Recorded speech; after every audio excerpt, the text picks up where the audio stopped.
Hi everyone, it's Danny. Alrighty, so a viewer of mine has a bit of trouble with her orchids. She is quite a beginner and she bought a few orchids that are not doing so well. And she wrote to me that she hassled so much to give them the proper conditions now that they're sick that I just felt the need to make this video and give you the best piece of advice that I personally can give you if you're an orchid beginner and you want to treat your orchids right if somehow they fell sick. Now, I'll start by saying that I had problems with orchids of my own. Everybody has to hassle a bit with them at the beginning because we don't know how to choose them properly, because we get orchids that are not suited for us, and we just read and read all sorts of things. Some of them are not correct, some of them might not apply to our environment, and eventually we all get a sick orchids at some point or another. And we try to deal with it and make it better, but in our attempt to actually make it better, we complicate things. So we actually are doing much more worse to our orchid and to ourselves than we really should. So the best advice I can give to any orchid beginner is K.I.S.S. Keep it simple, sweetie. So if you notice, my viewer says that she has some rotting problems, and this is the most common thing you will find with orchids, Phalaenopsis included. Whether it's rotten roots or rotten stems or crown, it's a rotting issue. Now the first thing you should not do is do not place a bag on top of the orchid to keep it more moist or more humid. The lack of ventilation can actually lead to more rots and more fungal problems and so on, because you're keeping that moisture in without being ventilated, without having fresh air coming at all times to the orchid, so you can actually do much worse. I know this is a preferred method. I kind of consider it old news. Somehow I never used it, and I didn't have too many losses when I had rotting problems and so on. So I think it's a bit dangerous to use the sphagnum bag, let's say, method. It really depends on your preference, but for a beginner which really doesn't know how to handle things and how to spot things early, the sphagnum bag method, I really would not suggest it. So if you have an orchid right now which has a bag on top of it, and you know it has some fungal problems and mold problems, you might actually want to remove it, like right now. Now, keeping moisture for the plant is good. For Phalaenopsis orchids, it's not a must. For other orchids like Miltonias, it might be a must.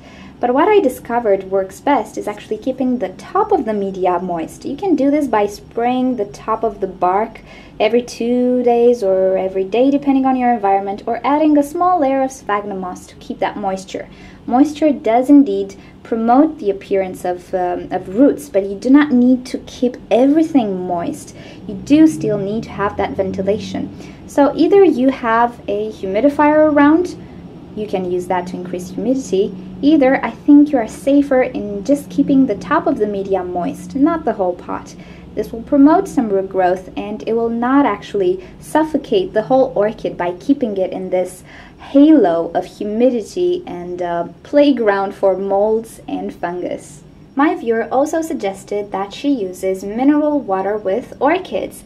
Now, I remember I read something about tap water not being clean enough and you should use mineral water and so on.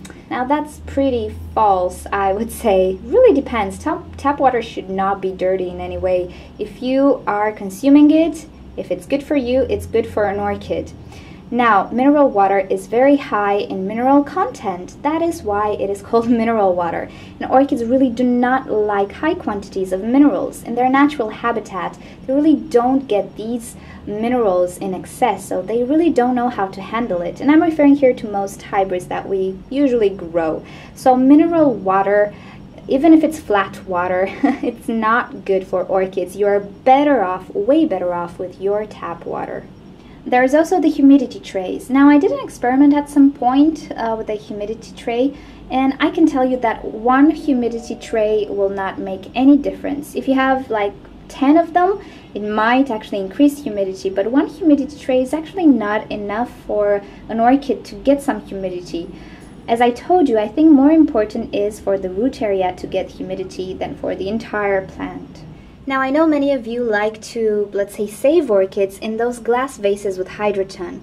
while I cannot really say if they work or not because I never used that method to save orchids, I can definitely say if you consider it a hassle, then just don't do it. I actually saved quite a lot of orchids just potting them in their pots in normal media, just keeping it slightly more moist if I needed to, and so on. I certainly didn't need the glasses, simply because for me it's a hassle and I don't really like how they look. I will not judge if they work or not. As I told you, there are quite a lot of you who use those glasses. If you prefer them, that's fine, but if you don't want to hassle with them, you really don't need to. As a beginner, if you read somewhere that the only way to save a Phalaenopsis orchid is to put it in that glass vase with the hydroton, that's incorrect. It's not the only way, it's not always guaranteed, and it's just a hassle in my opinion. You can do very, very well with a normal pot, normal bark chips, and so on. Okay, and I will also mention something that I got quite a lot of nasty responses in the past in my old forum here. I always considered you should always repot a new orchid because you don't know the media, you don't know how long it's been in the media, and you have no idea what's inside, if there are pests, if the roots are okay, and so on. Yeah, I'll give you a bit of history. In the forum that I used to be on, a local forum here, I was giving the advice to a person to repot a Miltoniopsis because I have found quite a lot of snails in my pots that ate the new roots, and that wasn't good. So I suggested to repot the orchid because it's not gonna die if you repot it. It's gonna die if it's diseased, but not if you repot it. And at the time I wasn't on the forum for too long, maybe 6 months or something, and some people got really upset because I was giving advice without being an orchid expert. The truth is, I only used my logic, and my logic served me pretty well up until now. And what I would suggest to all beginners, don't be afraid to repot. Do not be afraid simply because there could be stuff more dangerous in that media and in that pot than you setting back an orchid just a little bit, or damaging a few buds and flowers. Okay, so I hope you enjoyed this video and you learned something new. If you're an orchid beginner and you have some troubles, don't worry, we all did. The important part is to learn from your mistakes and share your results with the world. Alrighty, so if you want to see more videos from me, don't forget to subscribe. You can leave me your questions and suggestions for videos in a comment below. And yeah, thank you for watching. I'll see you next time. Bye!